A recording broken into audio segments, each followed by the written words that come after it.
आइए दोस्तों इस वीडियो की शुरुआत करते हैं। और जैसा कि आपने थंबनेल में देखा है कि इस वीडियो की ये एक सीरीज़ है जिसमें मैं 4-5 वीडियोस इसमें आपको दूंगा और जितने भी लिटरेरी टर्म्स से रिलेटेड क्वेश्चंस हैं दोस्तों वो मैं इसमें आपको समझाऊंगा। तो आइए बिल्कुल भी समय ना लेते हुए स्टार्ट करते हैं क्लास को।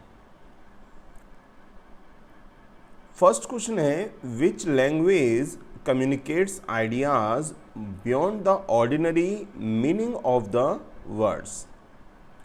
इसमें कहा गया है कि विच लैंग्वेज, कौन सी लैंग्वेज कम्युनिकेट करती है द आइडियाज़ को beyond the ordinary meaning of words. तो इस तरह की जो लैंग्वेज है जो जनरल सेंस से अलग हटके कुछ सेंस देती है या आगे बात को कहती है, तो फिगरेटिव लैंग्वेज या फिगर ऑफ स्पीच की लैंग्वेज आप उसको कह सकते हैं, जिसमें हम चीज़ों को घटाकर बढ़ाकर अलग अलग प्रकार से प्रस्तुत करते हैं। The new teacher is as tall as giraffe. तो ये एक एग्जाम्पल है, यहाँ पे नॉर्मल क्वेश्चन है।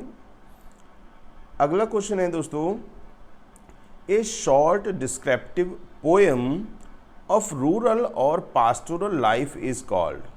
फिर से मैं एक बार क्वेश्चन पढ़ देता हूँ। ए शॉर्ट, एक छोटी, डिस्क्रिप्टिव वर्णनात्मक, पोएम कविता, रूरल ग्राम्य परिवेश की, पास्टोरल यानी जो ग्राम्य दृश्यों को दर्शाती हो, लाइफ इज कॉल्ड उसको क्या कहा जाता है, जो ग्राम्य जीवन को दर्शाती हो एक शॉर्ट छोटी कविता उसको क्या कहते हैं, दैट इज कॉल्ड इडिल। ये कहलाता है दोस्तों इडिल। इसमें इसको हिंदी में सौम्य ग्राम्य गीत कह सकते हैं।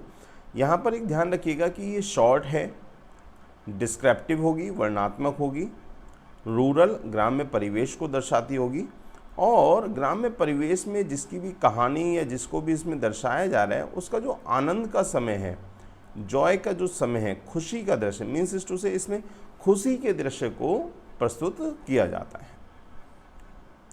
The idylls are known to have been originated by the Greek poet।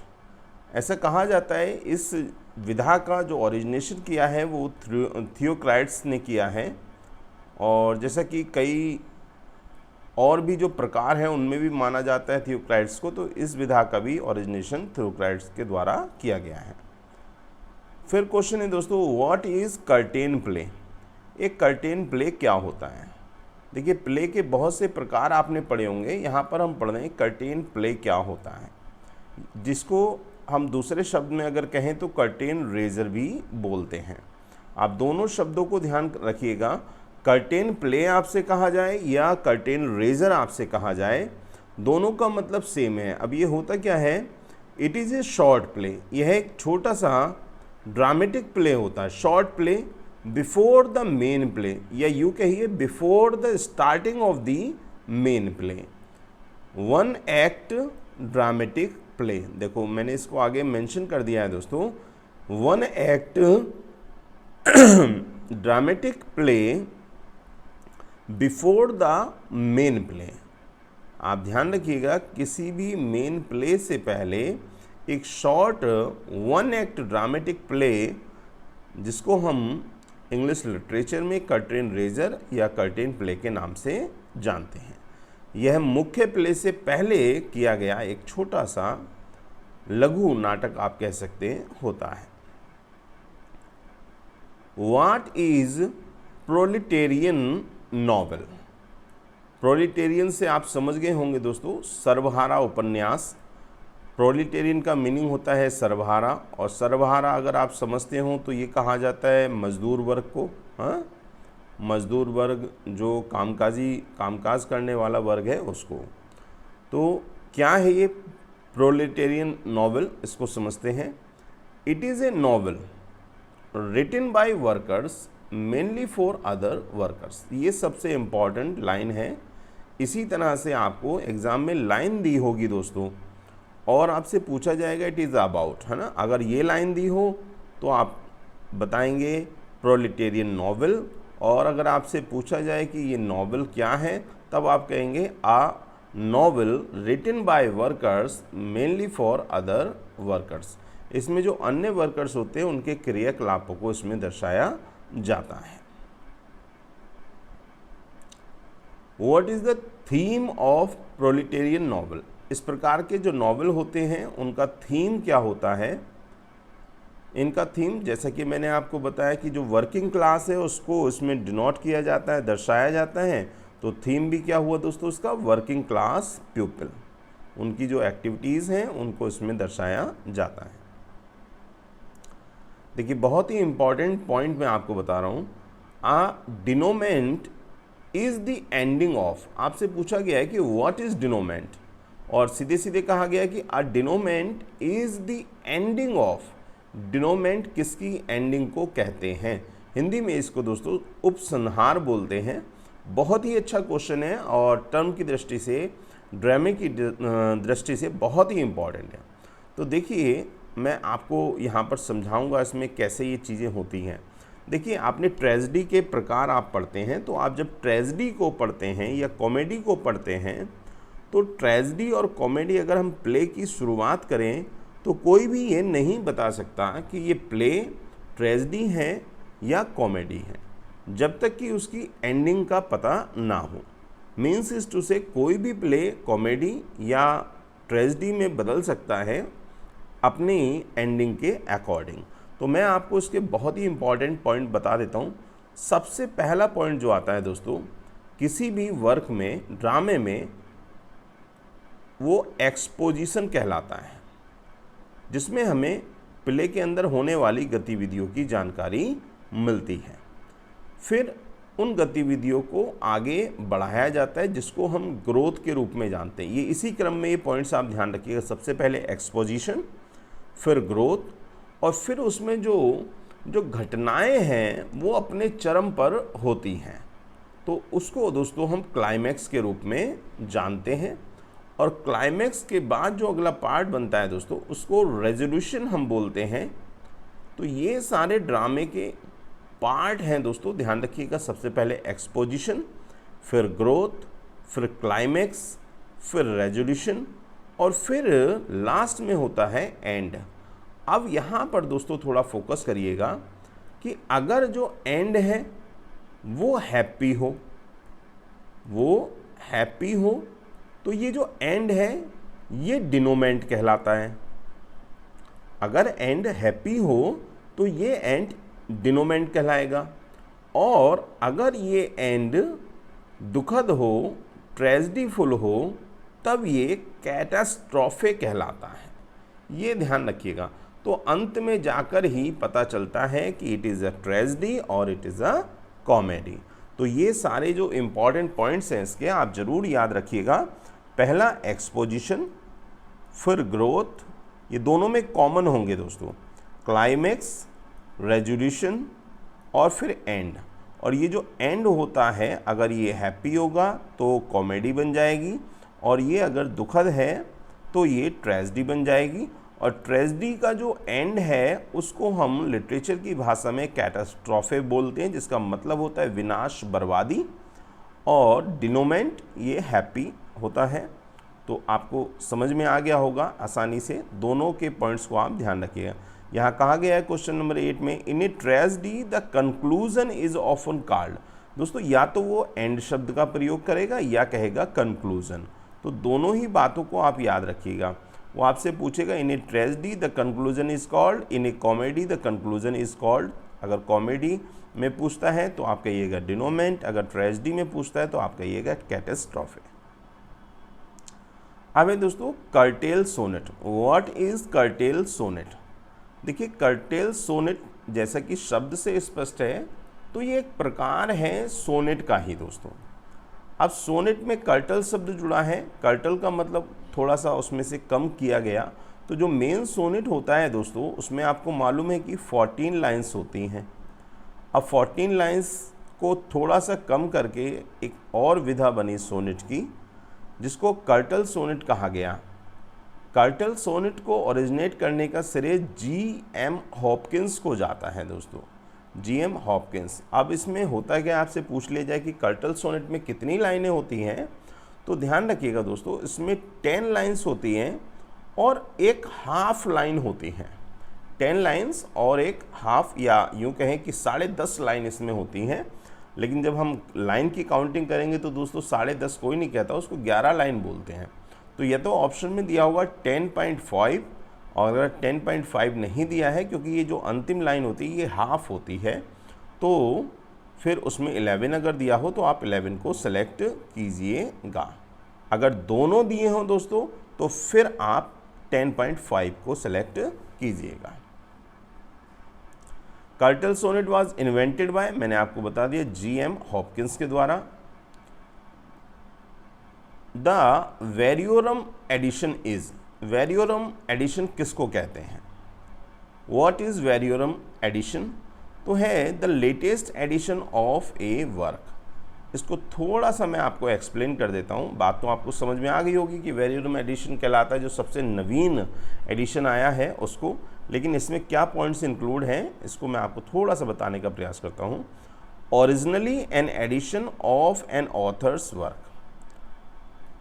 Of a single work containing explanatory notes. देखिए ध्यान दीजिए, इसमें एक्सप्लेनेटरी नोट्स होंगे बाय वेरियस कमेंटेटर्स, अन्य लोगों के द्वारा उनके कमेंट्स, उनके थॉट्स होंगे।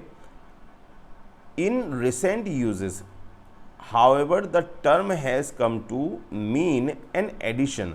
अब अगर हम वर्तमान की बात करें दोस्तों तो इस टर्म का प्रयोग जो किया जाता है यह इंक्लूड करता है ऑल द वेरिएंट रीडिंग्स, सभी अलग अलग प्रकार की जो रीडिंग्स हैं फ्रॉम मैन्यूस्क्रिप्ट, जो मैन्यूस्क्रिप्ट है यानी मेन रचना जो है उसके विभिन्न विभिन्न वेरियस जो पॉइंट्स निकलते हैं उनको इंक्लूड कर करके जो वर्क बनता है दैट इज़ कॉल्ड वेरियोरम एडिशन। यानी सभी उसके प्रॉस एंड कॉन्स उसमें दिए होंगे, पक्ष विपक्ष। What do you mean by neologism? देखिए शब्द है दोस्तों neologism, the coming of new words in a language. किसी भाषा में नए शब्दों का जो आगमन है दोस्तों, जो नए शब्दों का ओरिजिनेशन है दैट इज़ कॉल्ड नियोलॉगिज्म। जैसे अभी ये बहुत ज़्यादा फेमस वर्ड चल रहा है दोस्तों, वेबिनार, हाँ ध्यान दीजिएगा। तो ऐसे जो नए वर्ड हैं, नवीन शब्दों की जो रचना है नियोलॉगिज्म कहलाता है। अगला है दोस्तों विलेनाले या विलेनले, इज़ ए पोएम ऑफ। देखिए पोएम आपसे पूछा जाएगा क्या है, कितनी लाइन है, तो it is a poem of 19 lines. 19 lines की ये कविता होती है। ठीक है दोस्तों, थोड़ा सा मैं आपको आगे बताता हूँ इसके बारे में। A villanelle also known as villanesque is a 19 line poetic form consisting of 5 tercet. दोस्तों इसमें 5 टर्सेट होते हैं। अब टर्सेट आप समझ गए होंगे, यानी कि 5 multiply by 3 followed by a quatrain, और एक क्वार्ट्रेन होगा दोस्तों। क्वार्ट्रेन आप समझ गए होंगे, 4 लाइन्स होंगी। तो आप इनको कंक्लूड कर लीजिए, ऐड कर लीजिए, तो कितनी हो जाएंगी दोस्तों? 19 लाइन्स हो जाएंगी पूरी कविता में। तो a poem of 19 lines is called villanelle. What is ballad? Ballad क्या होता है दोस्तों? बैलेड की पूरी डिटेल्ड मैंने अपने वीडियो में बताई हुई है, मैं उसका लिंक आपको दे दूंगा। अभी जब आप वीडियो देख रहे होंगे तो साइड में लिंक आ जाएगा, उस पर आप क्लिक करके बैलेड को पूरा डिटेल में समझ सकते हैं। अ पोएम और song narrative a story in A short stanza. देखिए बैलेड में short stanzas, generally 4 line stanza का इसमें प्रयोग किया जाता है और बहुत अच्छा ये देखने में, पढ़ने में लगता है। The rhyme of the ancient mariner is the best example. ST. Coleridge का जो rhyme of the ancient mariner है दोस्तों, वो बहुत ही अच्छा एग्जाम्पल है इसका। तो आप poem of short stanza, generally 4 lines, 4 line stanza होता है। याद रखिएगा नैरेटिव सॉन्ग होगा ये, इसमें पूरी जो कहानी है वो नैरेट की जाएगी, स्टोरी बताई जाएगी। अगर आपने एंशिएंट मैरिनर पढ़ा है तो आपको एकदम समझ में आ रही होगी बात कि इसमें भी कहानी, एल्बर्ट रॉस वगैरह की कहानी मैरिनर के द्वारा वो एक्सप्लेन की जाती है, उसको डिस्क्राइब किया जाता है। तो अ लॉन्ग नैरेटिव पोएम। हाँ, एक चीज़ और लॉन्ग से आपको बता दूं दोस्तों, ये बैलेड जो होता है इसकी कोई पर्टिकुलर जो लेंथ है वो नहीं होती है। इसको आप विशेष रूप से ध्यान रखिएगा। इसमें स्टैंजा होगा, राइम होगी, हाँ मीटर होगा, लेकिन इसमें एक जो मतलब कहते हैं ना लॉन्ग पोएम, कितनी लॉन्ग इसकी कोई भी सीमा नहीं होती है। Ballad singers were called. Ballad singers को क्या कहा जाता है? तो मिनिस्ट्रल्स कहा जाता है बैलेड सिंगर्स को। ध्यान रखिएगा दोस्तों, ballad singers are called मिनिस्ट्रल्स।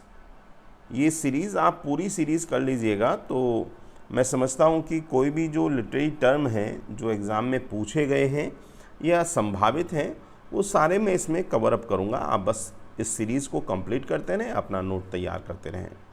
The ballad singers were called minstrels, मैंने आपको बता दिया है। यदि आप बैलेड की फुल डिटेल देखना चाहते हैं तो आप मेरा वीडियो देख लीजिएगा। What is saga? कल ही मैंने एक वीडियो पोस्ट किया था द फोर्साइट सागा, तो पूरी वीडियो में मैं ये बताना भूल गया दोस्तों कि सागा का अर्थ क्या होता है।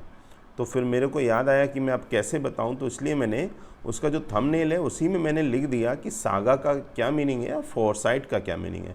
Actually their Forsyte is only just the surname and the saga. Saga क्या है दोस्तों, इसको सुन लीजिए। It is a novel which tells the story. बहुत ही अच्छी एक्सप्लेनेशन यहाँ पर है। It is a novel which tells the story of several generations. देखिए, जैसे फोरसाइट सागा में 3 जनरेशंस की बात होती है। ऑफ द सेम फैमिली, एक ही परिवार के, जैसा कि फोरसाइट फैमिली उसमें दिखाई है। और middle March by George Eliot, ये एक एग्जाम्पल है। और हमारे पास भी एक एग्जाम्पल है दी फोरसाइट सागा। तो it is a novel which tells the story of several generations of the same family. ध्यान दीजिएगा, सागा का मतलब ही होता है एक लॉन्ग स्टोरी, एक ही परिवार के इवेंट्स को बताने वाली। What is linear plot? Linear plot को समझिए आप कि लीनियर प्लॉट क्या होता है। इट डिस्क्राइब्स इवेंट्स क्रोनोलॉजिकल वे में, यानी उनको क्रमागत रूप में दोस्तों रखा जाता है। जो भी क्रम है, जिस नंबरिंग में वो घटित हुए हैं उसी नंबरिंग में उनको रखा जाएगा। तो what is linear plot? It describes the event as they happen in the past और प्रेजेंट। जिस भी क्रम में वो हुए हैं उसी क्रम में उनको बताया जाएगा। यहाँ पर ये थोड़ा सा मैंने मेंशन किया है दोस्तों, एक छोटी सी एक्सप्लेनेशन आपको देने का प्रयास कर रहा हूँ। और आपको ये भी बता दूँ दोस्तों कि एग्ज़ाम में जो डिटेल्स आपसे पूछी जाएंगी वो नॉर्मल डिटेल होती है लिटरेरी टर्म्स की। बहुत ज़्यादा उसमें अंदर जाने की आवश्यकता नहीं होती। जो मेन पॉइंट है, मेन थीम है, जो लिटरेरी टर्म है या प्रकार है या फिगर ऑफ स्पीच है, उसको समझने की ज़रूरत होती है। उसी पे आधारित एग्ज़ाम में क्वेश्चंस पूछे जाते हैं। A linear plot consist of the series of events that have a clear beginning, middle and end. The story unfolds in a chronological order which means they are told in the order they happened. जैसे कि मैंने आपको बताया उसी क्रम में उनको बताना जिस क्रम में वे घटित हुए हैं, तो ये द लीनियर प्लॉट कहलाता है। What is limited third person narrator? देखिए, आपसे पूछा जा सकता है, कई बार इस तरह के क्वेश्चन आ जाते हैं जो आपको बिल्कुल भी पढ़ने को नहीं मिलते हैं। What is limited third person narrator? तो इसको मैं आपको समझा देता हूँ। वन हु कांट सी, देखिए ध्यान से सुनिएगा, one who can't see into the minds and hearts of other characters. कुछ समझ में आया? बिल्कुल नहीं आया होगा, कुछ समझ में नहीं आया होगा। वन हु कांट सी, जो नहीं देख सकता, इनटू द माइंड्स, अन्य लोगों के मस्तिष्क में, एंड हार्ट्स, उनके हृदय में, ऑफ अदर कैरेक्टर्स, जो अन्य कैरेक्टर हैं। आइए थोड़ा एक्सप्लेन करता हूँ, फिर आपको बात समझ में आएगी। In third person limited the narrator only knows the thoughts. देखिए, थर्ड पर्सन की जो नरेशन होगा उसको नरेटर ओनली नोज, केवल बताने वाला ही जानता है the thoughts and feelings of one character, केवल एक कैरेक्टर की जो उसमें दिखाया गया है, वर्क में दिखाया गया है, यानी कि वो थर्ड पर्सन लिमिटेड वाला जो कैरेक्टर है वही उस फीलिंग्स को जानता है। अब क्या है, ऑल कैरेक्टर्स आर डेस्क्राइब्ड यूजिंग, अन्य जो कैरेक्टर्स हैं उनको डेस्क्राइब किया जाएगा प्रोनाउन के द्वारा, such as they, he, she, but one character is closely followed throughout the story and it is typically a main character. देखिए, एक कैरेक्टर ऐसा होगा जिसको पर्टिकुलरली किसी प्रोनाउन से इस तरह से डिनोट नहीं किया जाता, परंतु हमें पढ़ने पर यह पता लगता है कि कैरेक्टर यहाँ पर मौजूद है। तो इस प्रकार का जो कैरेक्टर है दोस्तों, जो नरेशन है वो लिमिटेड थर्ड पर्सन नरेटर या नरेशन कहलाता है। व्हाट इज सोनेट, यहाँ पर भी आपको मैं सबसे पहले यही बताऊंगा कि अगर आप सोनेट की फुल डिटेल देखना चाहते हैं, समझना चाहते हैं दोस्तों, तो आप अभी मैं लिंक यहीं पे दे दूंगा आपको। वीडियो जब आप देख रहे होंगे तो साइड में लिंक होगा, उस पर आप क्लिक करके सोनेट की कंप्लीट कितने प्रकार हैं, ओरिजिनेशन कहाँ है, क्या क्या स्ट्रक्चर होता है, राइम क्या होती है, मिल्टोनिक सोनेट की क्या राइम है, शेक्सपियर सोनेट की क्या राइम है, स्टेंजा पैटर्न क्या है, क्या बदलाव है, इंग्लिश सोनेट किसे कहते हैं, पेट्रार्कन सोनेट किसे कहते हैं, ये सारा उसमें आपको डिटेल से मिलेगा। It is A 14 line poem, सबको मालूम है, अब तो ये याद हो गया है सबको, with a fixed rhyme scheme, इसकी अपनी एक राइम स्कीम होगी, है ना। अलग अलग प्रकार के होंगे, मिल्टोनिक सोनेट, क्लासिकल सोनेट या इटालियन सोनेट कहलाता है ना, पेट्रार्कन सोनेट भी बोलते हैं। तो ध्यान रखिएगा, जनरली सोनेट में आयम्बिक पेंटामीटर का प्रयोग किया जाता है। अब जैसे ही बात आती है आयम्बिक पेंटामीटर तो बच्चे बेचारे घबरा जाते हैं। देखो, ये जो मीटर होता है दोस्तों, इसका संबंध सीधे सीधे आपको मैं बताऊंगा, बहुत आसानी से आप समझेंगे। इसका संबंध होता है, पेंटा का मतलब होता है 5, ऐसे ही हेक्सा दिया होगा, टेट्रा दिया होगा, तो इस तरह से ध्यान रखिएगा। हेक्सा मतलब 6 है ना, सेप्टा मतलब 7, ऑक्टा मतलब 8, पेंटा मतलब 5। मीटर का मतलब है 5 पदों वाली लाइन, 5 पदों वाली लाइन। देखिए समझिए कितना शॉर्ट में मैं आपको समझा रहा हूँ। पेंटा का मतलब 5, मीटर का मतलब पद, और वो जो पद होंगे दोस्तों वो कैसे होंगे, आयम्बिक होंगे। अब ये आयम्बिक क्या है, iambic is a kind of foot, ये फूट का यानी पदों का प्रकार है। एक प्रकार के पद मिलकर के जब एक पंक्ति बना देते हैं, आयम्बिक यानी आयम्बिक जो फूट है, जब वो मिलकर के 5 आकर के 5 जोड़े के रूप में आकर के एक लाइन बना देंगे, तब वो पूरी जो लाइन है वो आयम्बिक पेंटामीटर कहलाएगी। व्हाट इज आयम्बिक पेंटामीटर, देखिए यहाँ पे दिया गया है क्वेश्चन में, तो इसको हम पढ़ते हैं। और दोस्तों मुझे कमेंट करके आप ज़रूर बताइएगा कि जो मैं आपको समझाने का प्रयास करता हूँ आपको चीज़ें समझ में आती हैं या नहीं।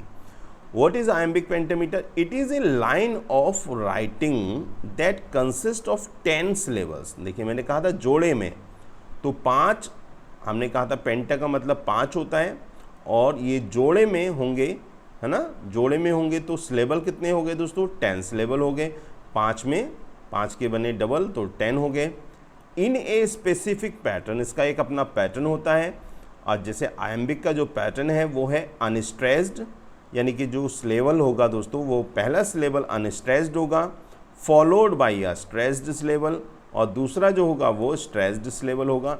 तो इस प्रकार से अनस्ट्रेस्ड, अब समझिए बात को, अनस्ट्रेस्ड प्लस स्ट्रेस्ड सिलेबल के 5 पद जब बन जाएंगे एक पंक्ति में, समझिए एक पंक्ति में जब 5 पद बन जाएंगे तब वो आयम्बिक पेंटामीटर पंक्ति कहलाएगी। ठीक है दोस्तों, समझ में आ गया आपको। 10 सिलेबल डबल होता है, तो एक जो फूट है वो 2 सिलेबल से कम बनता है, तो 2 सिलेबल होंगे तो उसी के हिसाब से 5 पद जो है मिलकर के डबल हो गए 10 सिलेबल। अगर सिलेबल पूछता है तो बताइएगा 10 पेंटामीटर। जब भी आपसे सिलेबल पूछे एक लाइन में, मान लीजिए हेक्सामीटर की लाइन में वो आपसे सिलेबल पूछ रहा है, तो हेक्सामीटर में जस्ट उसका डबल कर दीजिए, कितना 6 का डबल तो 12 सिलेबल वाली लाइन हो गई। तो मुझे उम्मीद है आपको ये बात समझ में आई होगी। The birth place of the sonnet is, sonnet का बर्थ प्लेस क्या है? सोनेट की जो ओरिजिनेशन है दोस्तों वो इटली में इसको ओरिजिनेटेड माना जाता है। सीधा क्वेश्चन है बिल्कुल। ए सॉन्ग और a poem in honour of marriage is called, marriage विवाह के संबंध में गाया गया जो गीत है, सॉन्ग है या कविता है जिसकी रचना की गई वो क्या कहलाता है? ये क्वेश्चन आ चुका है दोस्तों। कई सारे क्वेश्चन जो मैंने कराए हैं आज, ये काफ़ी क्वेश्चंस एग्ज़ाम में पूछे गए हैं। एपिथालामियन ये टाइटल है दोस्तों, सॉन्ग ऑफ मैरिज आप इसको कह सकते हैं, बाय एडमंड स्पेंसर। और एडमंड स्पेंसर ने एक वर्क पूरा लिखा है इसी नाम से, एपिथालामियन के नाम से, ध्यान दीजिएगा। तो ये मैरिज सॉन्ग है या विवाह के समय में गाया जाने वाला एक गीत है दोस्तों। What is a literary man or a writer of literary works called? Generally एक लिटरेरी मैन जो रचनाएं लिखता है या साहित्य से संबंधित है उसको क्या कहा जाता है? तो ये बड़ा कॉमन है, इसमें कोई ज़्यादा दिक्कत की बात नहीं है, आपको ये आसानी से चीज़ें पता हैं। आगे चलते हैं। What is atmosphere in literature? Literature में एटमॉस्फेयर से क्या अभिप्राय है?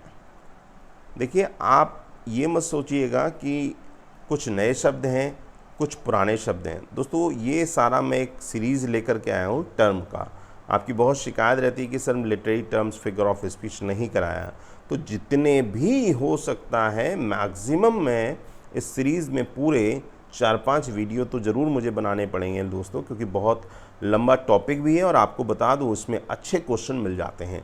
10 से 15 क्वेश्चन भी कई बार देखने को मिलते हैं लिटरेरी टर्म्स से, including the figure of speech, the forms of poetry, the forms of drama, the forms of novel.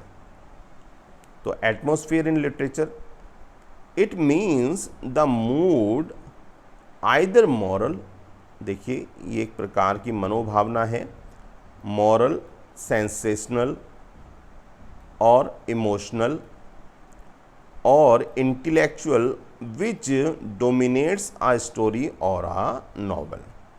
तो एटमॉस्फेयर कहते हैं दोस्तों एक मनोभावना को, मनोदशा को, जिसमें हम अपने जो रचना है उसको लिखते हैं। अगर हम उस समय मॉरल मूड में हैं तो हम जो रचना करेंगे वो मॉरलिटी से प्रभावित होगी, सेंसेशनल मूड में है तो सेंसेशनल, इमोशनल मूड में है तो emotional.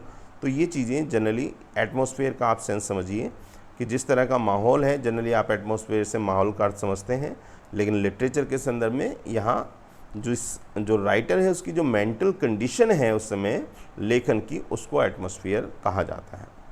Sonnet is derived from the Italian word sonetto. दोस्तों सोनेट का जो ओरिजिनेशन है वो इटालियन वर्ड सोनेटो से माना जाता है, विच मीन्स, जिसका अर्थ होता है ए लिटिल सॉन्ग। सोनेटो का मीनिंग होता है दोस्तों अ लिटिल सॉन्ग।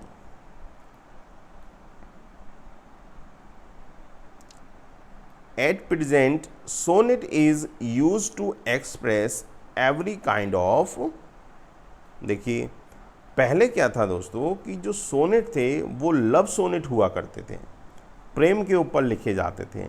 फिर इसमें इमोशनलिटी आ गई, फिर इसमें ट्रेजेडी भी आ गई। अभी जो सोनेट का जो फॉर्म है दोस्तों वो अलग अलग फॉर्म, मतलब फॉर्म तो आप कहेंगे कि गिने चुने हैं, लेकिन उसमें जो थीम है उसमें समय समय पर लोगों ने बदलाव किया है, अलग अलग प्रकार के सोनेट लोग लिखते हैं।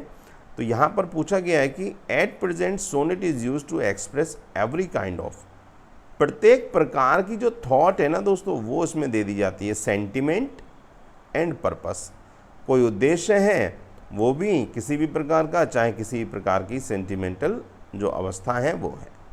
ज़रूरी नहीं है, पर्टिकुलर नहीं है कि अब इसमें जो पास्टरल है या जो शेफर्ड हैं उनकी ही बात की जाएगी। स्टार्टिंग में ऐसा ज़रूर था कि जो सोनेट्स हैं उनमें दोस्तों पास्टरल, शेफर्ड का होना, उनकी प्रेम कथाओं का होना इसमें अनिवार्य था। A description that appeals to one of the five senses is called.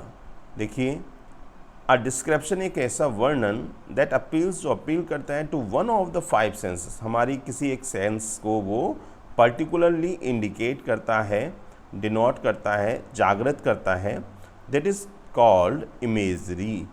अब इमेजरी का एग्जाम्पल देखिए, the houses look like frosted cakes in winter. तो यहाँ पर देखिए, अब हमने एक सेंस का इसमें प्रयोग किया है, द हाउस लुक देखना, तो इसका मतलब साइड की बात हो रही है। तो जहाँ पर इस तरह के इमेजरी में एग्जाम्पल मिलते हैं दोस्तों, अगर हम किसी अपनी जो सेंस है उसका कोई पार्ट उसमें यूज़ कर रहे हैं तो उसको हम इमेजरी कहते हैं। ऐसी रचना, लिटरेचर से यहाँ अभिप्राय है।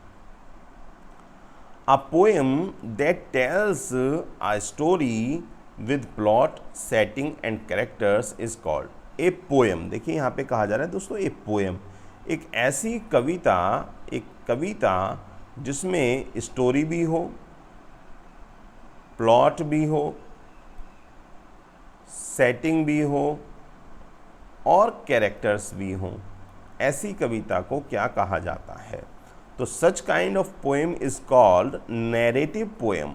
और दोस्तों, ये जो नैरेटिव पोएम है, आपको बता दूं, ये नैरेटिव पोएम ही नहीं है, ये नैरेट से बना है, जिसका मतलब होता है कहना, बतलाना या सुनाना।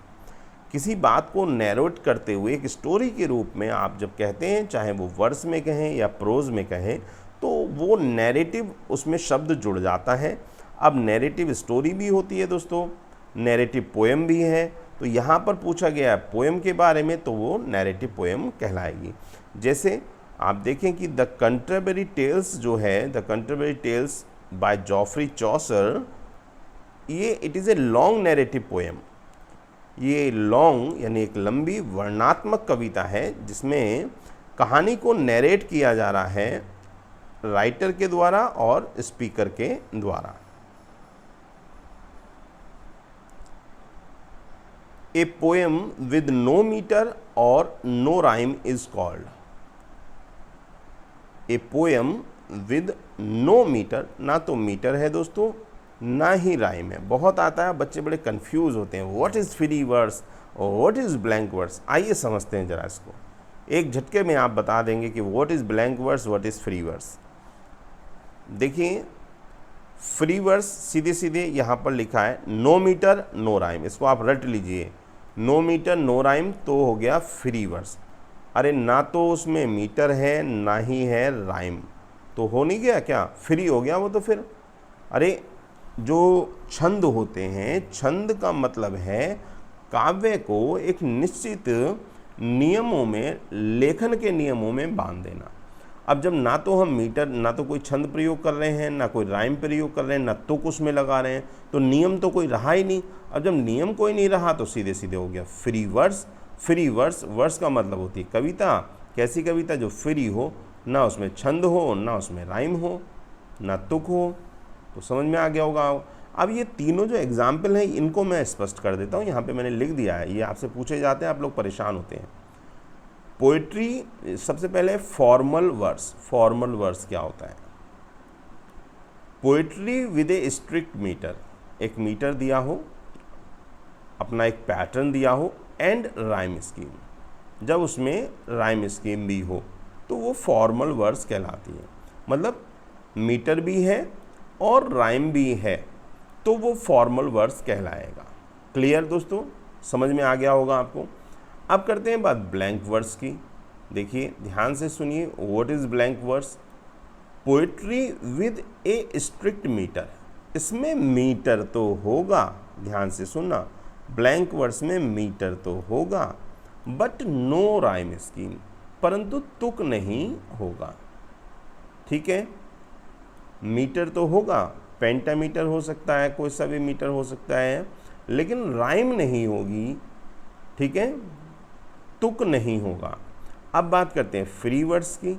फ्री वर्स आपने ऊपर पढ़ा है, नो राइम, इसमें ना तो राइम होगी ना ही मीटर होगा। तो जब ना तो राइम हो ना मीटर हो तो हो गया फ्री वर्स, जब मीटर हो राइम ना हो तो हो गया ब्लैंक वर्स, जब दोनों हो तो हो गया फॉर्मल वर्ड्स। तो मुझे उम्मीद है आपकी जो समस्या है वो दूर हो गई होगी, आपको आसानी से समझ में आ गया होगा। A poem that generally has meter and rhyme is called, एक कविता जिसमें मीटर भी है और राइम भी है। देखिए मीटर भी है और राइम भी है, उसको क्या कहते हैं? साधारणतः ऐसी कविता लिरिक कहलाती है दोस्तों, क्योंकि एक लिरिक में तुक का होना भी अनिवार्य होता है और मीटर का होना भी अनिवार्य होता है, जिससे वो अच्छा लगे, सुनने में अच्छा लगे, मधुर लगे। और आगे एक इम्पॉर्टेंट चीज़ और बता देता हूँ आपको, बहुत ही अच्छी कैरेक्टरिस्टिक है इसकी। लिरिक एक्सप्रेसेस पर्सनल इमोशंस और feelings typically spoken in the first person. ध्यान रखिएगा, एक चीज़ और ऐड कर देते हैं, पर्सनल इमोशन को दर्शाता है, ठीक है, फीलिंग को दर्शाता है, और वन इमोशन, आप इस तरह कहिए वन इमोशन, पर्सनल इमोशन या वन इमोशन, एक इमोशन होगा, एक थॉट इसमें दिया होता है लिरिक में दोस्तों। आगे आते हैं, चलिए दोस्तों यहाँ पर इस वीडियो में हम केवल 30 जो टर्म्स हैं उनको हम कंप्लीट करते हैं, और इसका जो सीक्वल है दोस्तों उसको आप ज़रूर देखिएगा, जिसमें आगे मैं यहाँ 31 नंबर क्वेश्चन से आगे इनको एक्सप्लेन करूँगा। मुझे उम्मीद है आपको चीज़ें समझ में आएंगी और तैयारी अच्छे से कीजिए। आपने मेहनत की है तो बिल्कुल परेशान ना हो, और जितना भी आपने अभी तक अध्ययन किया है उसको रिकवर करें, मतलब रिकवर से मतलब ये है कि उसको रिवाइज़ आप कर लें अच्छे से। और ये समय है दोस्तों जिस समय आप अपने वीक पॉइंट्स देख सकते हैं, उन पर थोड़ा फोकस कर सकते हैं। अभी आपके पास इतना समय है कि आप अपने वीक पॉइंट्स पर फोकस करके उनको इम्प्रूव करके आगे बढ़ सकते हैं। तो मिलते हैं दोस्तों अगले वीडियो में, तब तक के लिए नमस्कार, थैंक यू सो मच।